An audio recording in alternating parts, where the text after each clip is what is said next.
नमस्कार, मैं हूं संजय शर्मा। आप देख रहे हैं 4 PM न्यूज नेटवर्क। क्रिकेट में तो ये होता है, कभी कभी सेल्फ गोल होते हैं, मगर राजनीति में भी बहुत बार हो जाता है। ताज़ा मामला आज का है। आज सुबह मैं उठा, मैंने अखबार देखा। अखबार में एक खबर छपी थी। खबर थी कि एक सर्वे है, एक बड़ी गुमनाम सी एक एजेंसी, उसने सर्वे किया कि योगी आदित्यनाथ की सरकार प्रचंड बहुमत से वापस आएगी, 280 के आसपास। मैंने कहा चलो अच्छी बात है ये तो। फिर वो दूसरे नंबर पर मायावती आएंगी और तीसरे नंबर पर अखिलेश यादव आएंगे। वही कंपनी बता रही है कि मई के महीने तक योगी आदित्यनाथ की बहुत हालत खराब थी, लेकिन जैसे ही मुख्यमंत्री फील्ड में निकले जादू हो गया और अब प्रचंड बहुमत आ गया। मुझे बड़ी हंसी आई। मतलब ठीक है, मुख्यमंत्री की ब्रांडिंग के लिए ऐसे सर्वे होते हैं, प्रायोजित सर्वे होते हैं, मैं जानता हूँ। उत्तर प्रदेश का सूचना विभाग है, उसके पास करोड़ों रुपया इसी बात के लिए होता है। आप उस विभाग में RTI लगाते रहिए, पूछते रहिए कि प्रेस आतिथ्य मद होता है एक, उस मद में पत्रकारों की आवभगत करने के लिए, मतलब शुद्ध हिंदी में समझे, ऑबलाइज करने के लिए करोड़ों रुपए दिए जाते हैं। आप कितनी भी RTI पूछते रहिए कि ये मद का पैसा कहाँ खर्च हुआ, डिटेल दे दो, डिटेल नहीं दी जाएगी। इसी तरह बड़े बड़े अखबारों चैनलों के कुछ प्रोग्राम होते हैं। ताज होटल में शिखर सम्मेलन हो रहा है या कोई और सम्मेलन हो रहा है, तो सरकार उनको ऑबलाइज करती है, करोड़ों रुपए देती है। इसी तरह PR कंपनियां होती हैं, इसी तरह सर्वे वाली कंपनियां होती हैं, तो उनको ऑबलाइज किया जाता है। मगर भैया, ऑबलाइज करने में कोई अकल भी तो लगाई जाती है। अरे यही लिख देते कि मायावती और अखिलेश यादव बराबर बराबर है, तब भी मान लेते। आज की तारीख में आंखें बंद करके किसी आदमी से पूछ लो उत्तर प्रदेश में, तो वो भी ये कहेगा मुकाबला भारतीय जनता पार्टी और समाजवादी पार्टी के बीच में है। माया मैडम कहाँ हैं? अभी 3 दिन से सतीश मिश्रा ब्राह्मण सम्मेलन को लेके आ गए, इसके अलावा फील्ड में माया मैडम है ही नहीं। और सर्वे कह रहा है कि वो तो नंबर 2 पर है, अखिलेश यादव नंबर 3 पर है। असल में भारतीय जनता पार्टी की परेशानी इस बार समाजवादी पार्टी है। पंचायत चुनाव के नतीजों के बाद भारतीय जनता पार्टी की कपकपी चढ़ गई है, क्योंकि जिन अखिलेश यादव पे वो आरोप लगाती थी कि अखिलेश यादव घर से नहीं निकलते, अखिलेश यादव का संगठन नहीं है, अखिलेश यादव का अस्तित्व नहीं है, उन्हीं अखिलेश यादव ने घर से बिना निकले पंचायत चुनावों में भारतीय जनता पार्टी को जबरदस्त पटखनी दे दी। 1995 के बाद कोई चुनाव ऐसा नहीं हुआ पंचायत चुनाव का जिसमें रूलिंग पार्टी, जिसमें सत्ताधारी पार्टी की इतनी बेइज्जती हुई हो। अब आप कहेंगे कि पंचायत अध्यक्ष और जिला पंचायत अध्यक्ष तो बीजेपी के जीत गए, तो वो कैसे जीते? सबने देखा।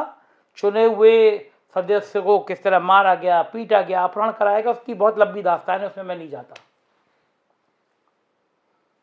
लेकिन जो वोट जनता ने सीधा दिया, कुछ महीने पहले दिया, उसमें अखिलेश यादव की समाजवादी पार्टी भाजपा से कहीं आगे निकलती नजर आ रही थी। तो अब ऐसा क्या जादू हो गया? गांव गांव में सर्वे करके देख लीजिए, खुद चले जाइए आप या मैं, कोई भी जना। मैं तो गया हूं 20 गांव में। दलितों से बात कर लीजिए, पिछड़ों से बात कर लीजिए, एक ही लाइन कहेंगे कि भारतीय जनता पार्टी तो ऊंची जाति की पार्टी हो गई है। तो भैया कैसे प्रचंड बहुमत आ गया? कहां से आ गया? कौन ले आया? और अखिलेश यादव नंबर 3 पे पहुंच गए, मायावती नंबर 2 पे आ गई। दरअसल भारतीय जनता पार्टी चाहती है कि किसी भी कीमत पर यह मैनेज हो जाए कि मुकाबला मायावती से है, सपा से है ही नहीं मुकाबला। ये कंफ्यूजन अगर समाज में चला जाएगा तो मुस्लिम वोटों में बंटवारा हो जाएगा, कुछ बाकी पिछड़ी जाति दलितों में बंटवारा होगा। लेकिन क्या ऐसे सर्वे, ऐसे चैनल, ये प्रायोजित सर्वे क्या धारणा बदल देंगे? CNDS देश की सबसे रेपुटेड एजेंसी है। उसके प्रोफेसर अभय दुबे को आप सब जानते होंगे, आज आए थे मेरी डिबेट में। उन जैसा आदमी कह रहा है कि उन्होंने इस कंपनी का कभी नाम ही नहीं सुना। मैंने पूछा आज अफसरों से कि क्या सरकार ने इस कंपनी को कुछ पैसा दिया है सर्वे कराने के लिए? कोई जवाब नहीं दे रहा।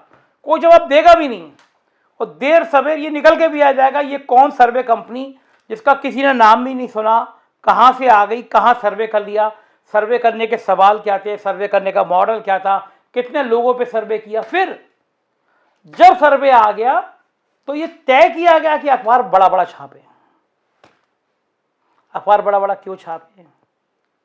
क्योंकि अखबार को करोड़ों रुपए के विज्ञापन दिए गए। सब धंधे का खेल। मालिकों से कह दिया गया 5 महीने बचे हैं अभी और चुनाव में, और करोड़ों रुपए दे दिए जाएंगे, छापो वही जो हम कहें।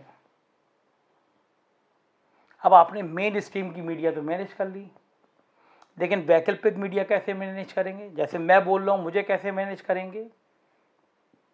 करते हैं। वैकल्पिक मीडिया को मैनेज करने के लिए भी उनको के खिलाफ जांचें होती हैं, FIR होती है, धमकी दी जाती है, हमले होते हैं। मुझ पर तो सारे प्रयोग हो गए, और मैंने साफ साफ कह भी दिया कि जो करना हो वो कर लो, मुझे महीने 2 महीने से ज़्यादा जेल में रख नहीं पाओगे। कोई झूठा आरोप लगा के बंद करोगे, मैं बाहर आऊँगा, मैं फिर बोलूँगा। सच की कसम, वो कसम खा रखी है, बोलना सच है।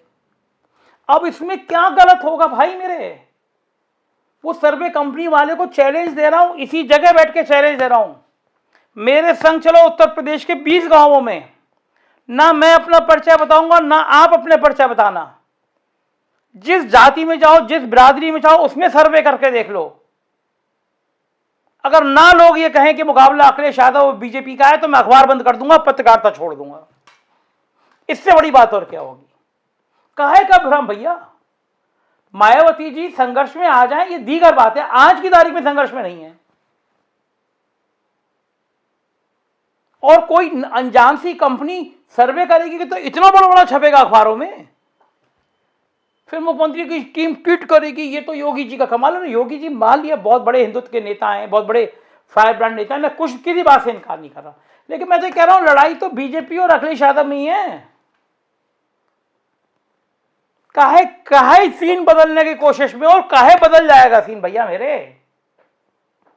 मुख्यमंत्री ने कहा कि ओबीसी ने कहा इस बार हम योगी आदित्यनाथ तुम्हें मुख्यमंत्री बनने नहीं देंगे, चैलेंज है। योगी जी ने कहा हमें भी ओबीसी का चैलेंज मंजूर है, ओबीसी बड़े नेता है, हमें भी मंजूर है। अब ये किसको नहीं पता ये नाटक चल क्या रहा है? आप लोग तो मौसेरे भाई हो, बीजेपी और ओबीसी तो मौसेरे भाई हैं। बच्चा जानता है जितना ओबीसी पढ़ रहे हैं पीछे से फंडिंग किसकी है। हो ना हो सामान्य बात तो यही है।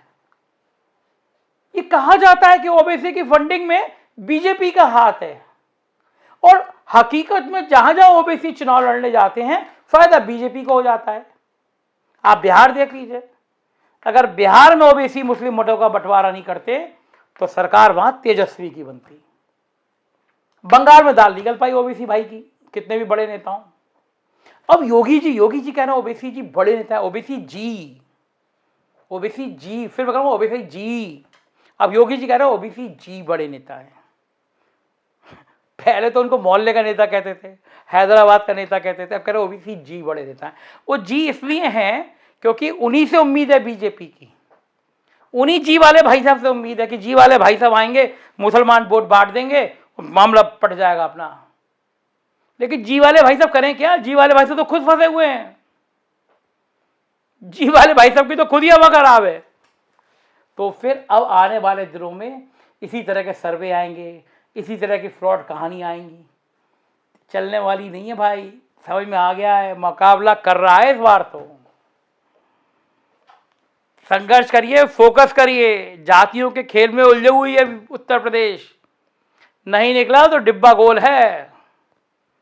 हम ऐसी खरी खरी बातें कहेंगे भैया, चाहे कुछ भी हो जाए।